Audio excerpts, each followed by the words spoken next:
Hello everyone, welcome to GametechUK, and this video, which is an unboxing and setup video of the brand new Moza FSR2 Formula Rim. Touchscreen, carbon fibre, 288mm wide.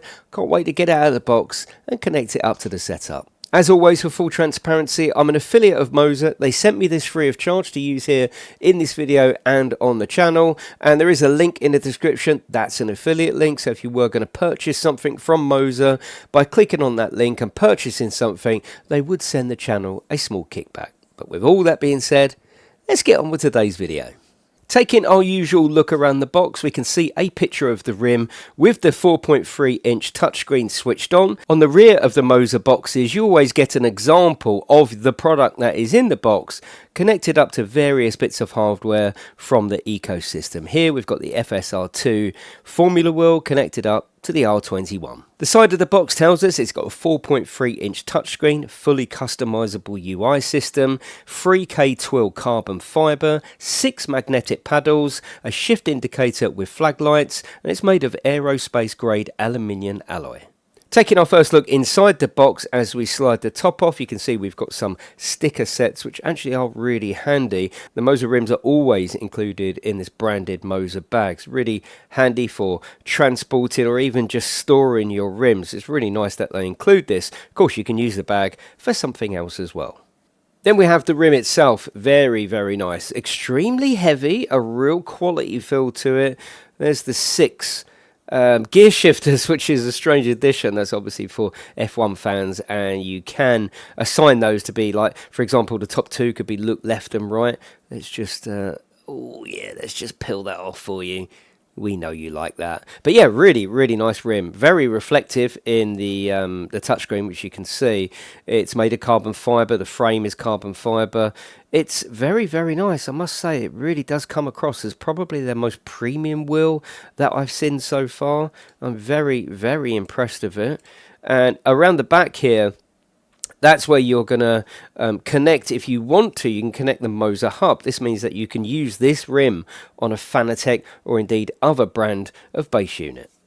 That screen is so reflective. I'm just going to try and give you a few shots without me reflected in the touchscreen. But like I say, it's a very, very premium feel. I like the colours. I like the dials. The dials feel really nice. And of course, if you are looking for a rim like this, and maybe this one is too pricey, they do the GSV2P, which is essentially a very similar wheel without the touchscreen and without the 6 paddles. So that might be worth a look at as well. But all the dials feel good, look good. Yeah, this really is one of their higher end wheels. As with any item of hardware, it's always best to go to the manufacturer's website. In this case, it's the Moza Pit House, to see whether there's a firmware update available.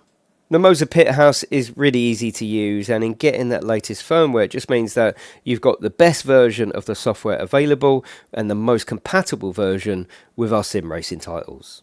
The touchscreen can be customized and changed here in the Pit House software, and I suppose that's where the first sort of disappointment comes in. There is only 6 distinctly different panels there to put onto the actual touchscreen.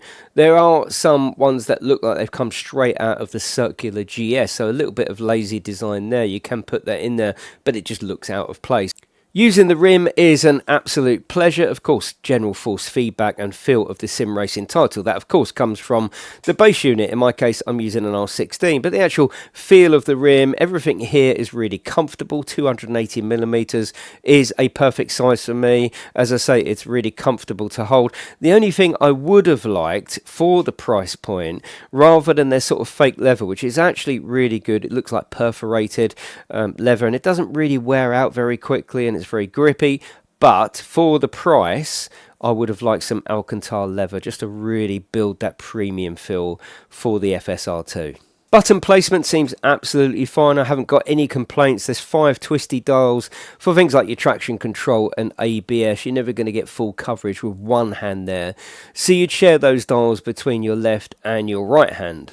Using gloves with the FSR2 is actually a really nice experience. I found with the GS Vision that you have to be quite precise and quite hard with your movements with gloves on.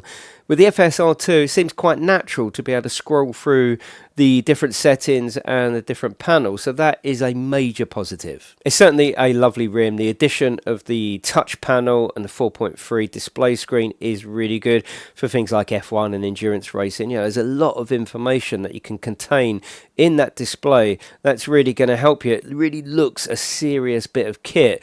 The 6 paddles did get in the way a little bit, I must admit, so I may be unscrewing 2 of those to be able to find more of a precise up and down gear change. I did find that my fingers were trying to find which paddle it was to start with, but that's just a bit of muscle memory. But yes, an absolute joy of a RIM to use, and I really like it, and it looks great on the rig. How much is the FSR2? Let's go over to the Moza website and take a look. On the Moza UK website, it's currently priced at £649.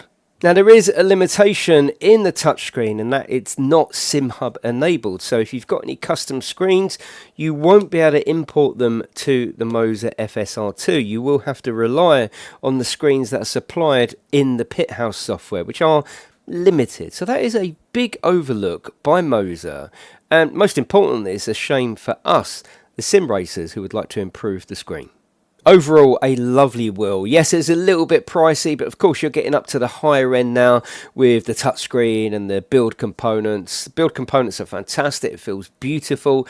It looks really good on the racing rig, and you know, that touchscreen being a formula-based RIM, if you're playing F1 in iRacing, or indeed F1, or indeed just GT racing, it's going to make a real difference to your racing. The fact that it's not integrated with Sim Hub doesn't necessarily bother me, but I know there are some really cool dashboards that if it was integrated, I could chuck straight onto the RIM and it would improve it tenfold. So that is a bit of a shame and something to take into account.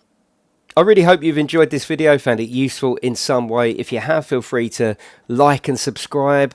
And also, I've got a playlist popping up top right of your screen with loads of Moza stuff in there being reviewed here on the channel, so feel free to check that out. But thank you very much for watching my video. I will see you in the next one.